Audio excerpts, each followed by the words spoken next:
আসসালামু আলাইকুম সম্মানিত ভিউয়ার্স এবং দেশ বিদেশি সবাই সালাম আলাইকুম। একটি কথা আমি বলতে হওয়ার বাধ্য হইয়া, যার যতটুকু গুণ আছে তা হওয়ার প্রয়োজন আছে, এও দরকার।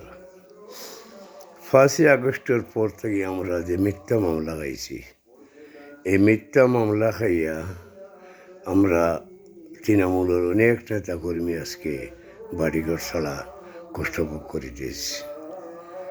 তো দুঃখজনক ব্যাপার, আমাদের অনেক নেতা আজকে টাকা পয়সা নিয়ে বিদেশে চলে গেছেন, কিন্তু তারা আজকে সুখ শান্তিতে বসবাস করে। আমাদের তৃণমূলের কোনো নেতাকর্মীর কোনো খোঁজ খবর কেউ রাখে না, আমরা কীভাবে আছি কি না আছি। দল তো করলাম করি, অপরাধ করি নাই, কিন্তু আমরা খোঁজ খবরটা কেউ নেয় না। কিন্তু একজন ব্যক্তি পাইলাম, মহান মানুষ, আজ আমাদের খোঁজ খবর উনি নেন, নির্ভয়ে আমাদেরকে সাহায্য উনি করে। আমাদের গোলাপগঞ্জ আওয়ামী লীগের সম্মানিত সভাপতি লুতু ভাই, এই তৃণমূলের যত বিরোধী নেতা কর্মী আছেন, উনির খোঁজখবর উনি রাখেন এবং উনি নীরবে সাহায্য করেন। তো আজকে এই ভিডিওটা দিলাম কেন, উনির জন্য দোয়া করি, আর আল্লাহ উনির নেক হায়াত দান করুন এবং ভালো একজন মানুষ। আমি আগেও জানতাম উনি একজন ভালো মানুষ। উনি কোনো সময়ও দলের টাকা আত্মসাৎ করে নাই এবং কোনো নেতাকর্মীর নামও বিক্রি করিয়া উনি চলাফেরা করেন নাই। উনি নিজের পরিশ্রমের টাকা, এবং উনি বাংলাদেশের 60 জন লোকের একজন ঠিকাদার, উনি পরিশ্রম করিয়া উনি নিজের রুজি দিয়া বাড়ি গাড়ি করছেন এবং দল চলাইছেন।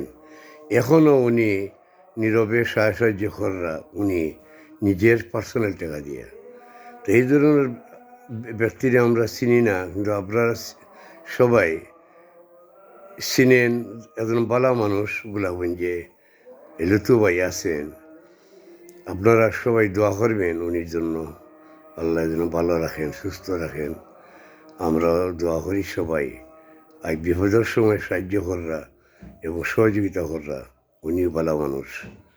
আর উনি তো কোনো নিজের স্বার্থর জন্য কোনো কিছু করেন নাই, আগে দলটা চালিয়ে গেছেন যেন নিরপেক্ষভাবে, দলমত নির্বিশেষে সবাই সাথে উনি মিলেমিশে চলাফেরা করছেন। উনি একজন ভালো মানুষ। আপনারা উনি সম্বন্ধে বাদ কোনো কমেন্ট করবেন না, গঠনমূলক সুন্দর কমেন্ট করবেন। ভালো একজন মানুষগুলা যে আমরা আছেন। দল তো একজন করবে ভাই, কেউ করবে আওয়ামী লীগ, কেউ বিএনপি, কেউ জামাত, কেউ জাতীয় পার্টি। দল করল করি কেউ অপরাধ করে নাই। যারা অপরাধী, দোষী, তাদের বিচার হওয়ার দরকার, তাদের প্রয়োজন। ভালো মানুষের জন্য কঠিন কোনো পদক্ষেপ নেওয়াটা সুন্দর নয়। তো আমি সবার কিছু এইটা অনুরোধ করি, আমরা যে মিথ্যা মামলাগুলো খাইছি, আমরা নির্দোষী মানুষ, আমরা কোনো প্রকার কোনো অন্যায় করি নাই। দেশ আজকে কে বা কারা আমরা মিথ্যা মামলা জড়িত করছে, এই তৃণমূলের প্রত্যেকটা নেতাকর্মী আজকে ভুক্তভোগী, এবং একমাত্র এক ব্যক্তি খোঁজখবর নিছে লুতু ভাই, ও নীরবে সহযোগিতাও উনি সাহায্য করেন।